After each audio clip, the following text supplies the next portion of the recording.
Now, heading back probably a little bit into the past, this week, Princess Anne's former husband, Captain Mark Phillips, he turned 75. As always, the media never misses an opportunity to rake over some old scandals and stories, including a child out of marriage and a kidnapping attempt. Will he ever survive these things? And it always makes for a good yarn, doesn't it? Well, it does. I mean, you're looking back on it. We've had some big royal birthdays over the past few years, and certainly Captain Mark Phillips becoming 75. I mean, it takes us back through the history books. Certainly, there was scandal and infighting. We've had plenty over the last couple of years, but that really was a period throughout the royal landscape, which was tarnished with scandal and heartache. I mean, the Queen spoke about her annus horribilis herself, where her children were separating and divorcing in great measure, and where the scandal of Captain Mark Phillips having a child out of wedlock, a lady called Felicity Wade, who then had to produce a DNA test in order to get Captain Mark Phillips to own up to being her father. It really sort of set in motion from the 80s into the 90s a period of real destruction within the royal family. But coming at the back of that, Princess Anne and Mark Phillips had really repaired their relationship, and not only, I think, because of their two children, but for their own relationship as well. And fortunately, that it is one that they do get on, were managed to co-parent their children successfully. But as you say, a trip down memory lane is always a nice thing for us on the media landscape, and I'm sure people have enjoyed reading it this week as well.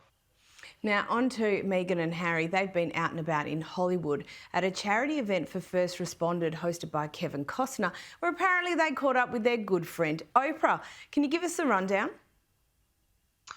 Well, I mean, it was literally a who's who of big Hollywood bigwigs. It was from the 1805 live event that Kevin Costner has hosted at his $21 million Santa Barbara mansion.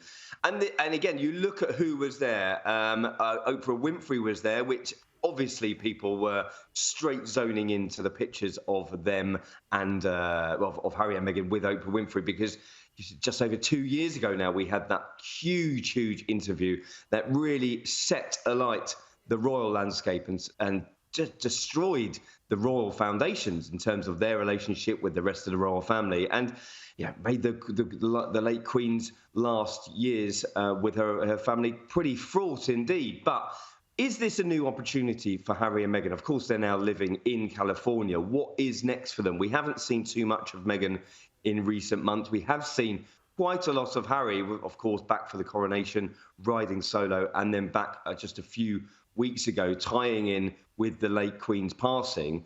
But what is on the horizon for these two? We've seen that they need to make an awful lot of money to keep their newfound Californian lifestyle afloat.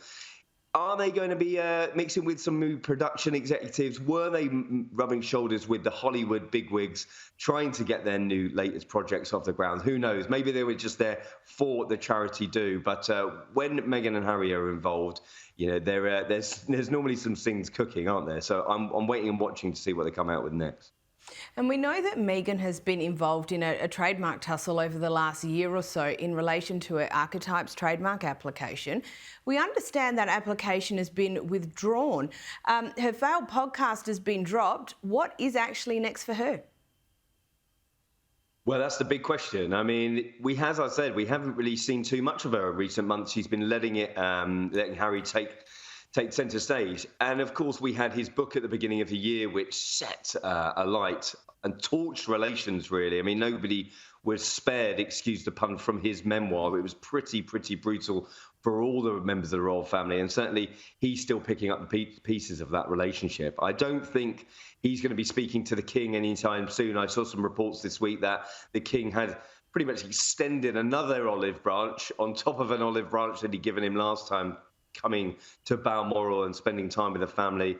Harry had said that wasn't possible, and my understanding is they haven't spoken properly for many months. And what is next for Meghan? I mean, she has sort of moved into the background. We did see them at the Invictus Games in Dusseldorf. Huge success once again for Prince Harry that we've been all together behind over the past few years. But as I said, they've created this lifestyle where they need to earn an awful lot of money to keep up appearances. They're living in the Montecito, the not only the millionaires, but the billionaires playground in California. So she must be planning what her next stage is. Is it going to be a lifestyle blog? Is it going to be sort of a wellness book, a new podcast? I mean, the last one didn't work out too well, so maybe they've got to try and sort of sit back, regroup, and work out what their next stages are. But whatever it is, people are going to be talking about it, that's for sure.